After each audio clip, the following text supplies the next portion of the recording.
மத்திய கிழக்குல நிலவக்கூடிய போர் பதற்றங்கள் உலக பொருளாதாரத்தையே உலுக்கி வரும் நிலையில சாமானிய மக்கள் முதல் பெரும் முதலீட்டாளர்கள் வரைக்கும் அனைவருடைய பார்வையும் இப்போது தங்கத்தின் மீது தான் குவிஞ்சிருக்கு. இந்த நிலையில தான் உலகின் மிகப்பெரிய நகை நிறுவனங்களில் ஒன்றான ஜாய் ஆலுகாஸ் குழுமத்துடைய தலைவர் ஜாய் ஆலுகாஸ் தங்கத்தின் விலை வரும் காலங்கள்ல கற்பனை செய்ய முடியாத உயரத்தை எட்டும்னு அதிரடியா சொல்லியிருக்காரு. அது பற்றி பார்க்கலாம். துபாயில் ப்ளூம்பர்க் ஊடகத்துக்கு கொடுத்த பிரத்யேக பேட்டியில உலகளாவிய அரசியல் மற்றும் பொருளாதார அபாயங்கள் தங்கத்தின் மதிப்பை மேலும் உயர்த்தும்னு சுட்டிக்காட்டியிருக்காரு. குறிப்பா ஈரான் மீது அமெரிக்கா நடத்தின தாக்குதல்கள் மற்றும் அதற்கு பதிலடியா துபாயுடைய புகழ்பெற்ற புர்ஜ் அல் அரப் ஹோட்டல் மற்றும் விமான நிலையத்தை எல்லாம் இலக்கா வைத்து நடத்தப்பட்ட ட்ரோன் தாக்குதல்கள் மாதிரியான சம்பவங்கள் முதலீட்டாளர்களிடையே பெரும் அச்சத்தை ஏற்படுத்தி இருக்கு. இந்த தாக்குதல்கள் நடந்த சமயத்துல துபாயில தான் தங்கியிருந்திருக்காரு ஜாய் ஆலுகாஸ். உலகம் எப்போதெல்லாம் பதற்றம் அடையுதோ அப்போதெல்லாம் மக்கள் பாதுகாப்பான முதலீடா தங்கத்தை மட்டும்தான் நாடுகிறார்கள் அப்படின்னு உறுதிப்பட சொல்றாரு. அமெரிக்க பொருளாதாரம் சீராகிற வரைக்கும் அல்லது உலக அளவுல உண்மையான அமைதி திரும்புற வரைக்கும் அடுத்த 2 முதல் 3 ஆண்டுகளுக்கு தங்கத்தின் விலையில் பெரிய சரிவு ஏற்பட வாய்ப்பில்லை அப்படிங்கிறது தான் அவருடைய ஆணித்தனமான கருத்து.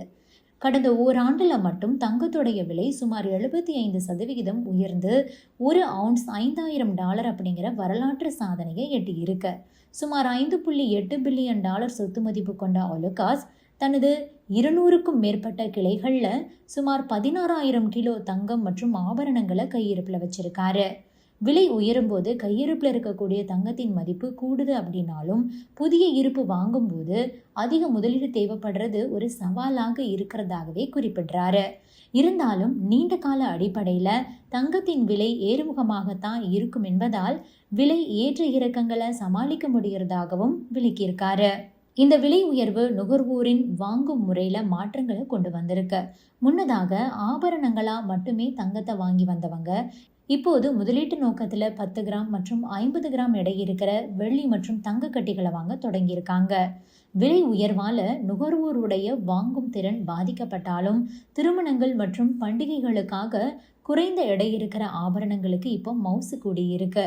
குறிப்பா இந்திய வாடிக்கையாளர்கள் தங்கம் வாங்குறத ஒரு கலாச்சார கடமையா கருதுவதனால விற்பனை குறையவில்லை அப்படிங்கிற ஒரு பெருமிதத்தையும் சொல்றாரு. தனது தந்தை கேரளாவில் தொடங்கின ஒரு சிறிய கடையை இன்னைக்கு 12 நாடுகளில் 178 கிளைகளாக மாற்றி இருக்கு ஜாய் ஆலுகாஸ். 1980களில் வெளிநாடுகளில் கால் பதித்த இந்த ஜுவல்லரி தற்போது அமெரிக்கா, கனடா மற்றும் நியூசிலாந்துன்னு சொல்லிட்டு தன்னுடைய கடைகளை விரிவுபடுத்த திட்டமிட்டிருக்கு.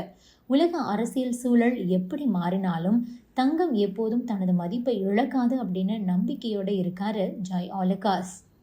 இப்போது ஈரான் நடத்திக்கிட்டு இருக்கிற தாக்குதல்னால உலகின் புகழ்பெற்ற துபாய் தங்க சந்தையில் ஒரு மிகப்பெரிய தாக்கத்தை இது ஏற்படுத்தி இருக்கு.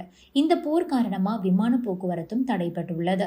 இதனால துபாயிலிருந்து மற்ற நாடுகளுக்கு தங்கத்தை கொண்டுட்டு போக முடியாத ஒரு சூழல் உருவாகி உள்ளது. இந்தியா மாதிரியான பல்வேறு நாடுகளை சேர்ந்த தங்க வர்த்தகர்கள் துபாய்க்கு போயிட்டு தான் தங்கத்தை மொத்தமாக கொள்முதல் பண்ணிட்டு இருக்காங்க. ஆனால் போர் காரணமாக விமான போக்குவரத்து நின்று சரக்கு போக்குவரத்து பாதிக்கப்பட்டிருக்கு. இதனால துபாயில அதிக அளவு தங்கம் தேக்கமடைஞ்சிருக்கிறதா சொல்லப்பட்டு இருக்கு. டீலர்கள் தற்போதைக்கு புதிய ஆர்டர்களை வழங்காமலும் ஏற்கனவே கொடுத்த ஆர்டர்களை எடுக்காமலும் இருக்கிறதாகவும் தகவல்கள் சொல்லுது. தற்போதைய சூழலில் விமான சேவை கிடையாது. சரக்கு போக்குவரத்து முற்றிலுமாகவே நிறுத்தப்பட்டு இருக்கு. இப்போது துபாயிலிருந்து தங்கத்தை கொண்டுட்டு வரணும் அப்படின்னா வழக்கத்தை விட கூடுதலாக செலவு பண்ணணும் அப்படிங்கிறதுனால தான் பல்வேறு நிறுவனங்களும் துபாயிலிருந்து தங்கத்தை வாங்காம நிறுத்தி வச்சிருக்காங்க. இதனால துபாயில தங்கத்தோட இருப்பு அதிகரிக்க தொடங்கி இருக்கு. நீண்ட காலத்துக்கு அதை இருப்பு வச்சுட்டு இருக்க முடியாது. எப்போது இந்த நிலைமை சீராகும் அப்படின்னு தெரியாதுங்கிறதுனால இந்த துபாய் வர்த்தகர்கள் உலக பெஞ்ச்மார்க் சந்தையான லண்டனில் விற்கப்படக்கூடிய தங்கத்தின் விலையை விட 1 அவுன்ஸுக்கு $30 வரைக்கும் தள்ளுபடி விலையில் தங்கத்தை விற்பனை செய்ய தொடங்கியிருக்காங்களாம். கடந்த வெள்ளிக்கிழமை முதலே சரக்கு போக்குவரத்து முற்றிலும் நிறுத்தப்பட்டு இருக்கு. நீர்வழி போக்குவரத்தும் இல்லை, வான்வழி போக்குவரத்தும் இல்லை. அப்படிங்கிறதுனால துபாய் தங்க சந்தையில் தங்கம் தேக்கமடைஞ்சிருக்கிறதுனால வர்த்தகர்கள் அவற்றை தள்ளுபடி விலையில் விற்பனை செய்ய தொடங்கியிருக்காங்க.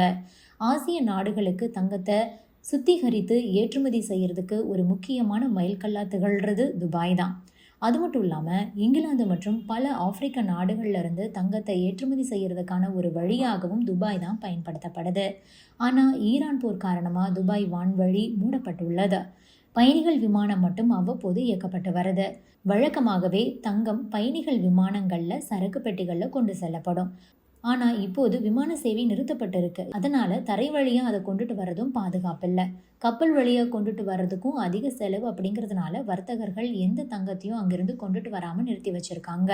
இந்தியாவோட மிகப்பெரிய தங்க டீலரான ரெனிஷா ஷைனானி ஏராளமான தங்கத்தை கொண்டுட்டு வர முடியாம துபாயிலேயே தேக்கமடைஞ்சு கிடக்குது அப்படின்னு சொல்லியிருக்காரு. இந்த நிலையில தான் இதே நிலை நீடிச்சதுன்னா இந்தியாவில் தங்க கட்டிகளுக்கான சப்ளை குறைஞ்சு டிமாண்ட் அதிகரிக்கலாம்.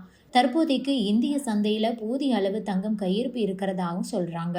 மொத்த விலைக்கு தங்க கட்டிகளை வாங்கி விற்பனை செய்யக்கூடிய டீலர்கள் இன்னும் சில மாதங்களுக்கு இந்த பிரச்சனை நீடிச்சு வந்தது அப்படின்னா அங்கிருந்து தங்கத்தை கொண்டுட்டு வர முடியாத ஒரு சூழ்நிலை ஏற்பட்டதுன்னா இந்தியாவில் தங்கத்துக்கு தட்டுப்பாடு ஏற்படும்னு சொல்லிட்டு இருக்காங்க. அதனால தங்கத்துடைய விலை உயர்வதற்கான வாய்ப்பு அதிகமாகவே இருக்கு.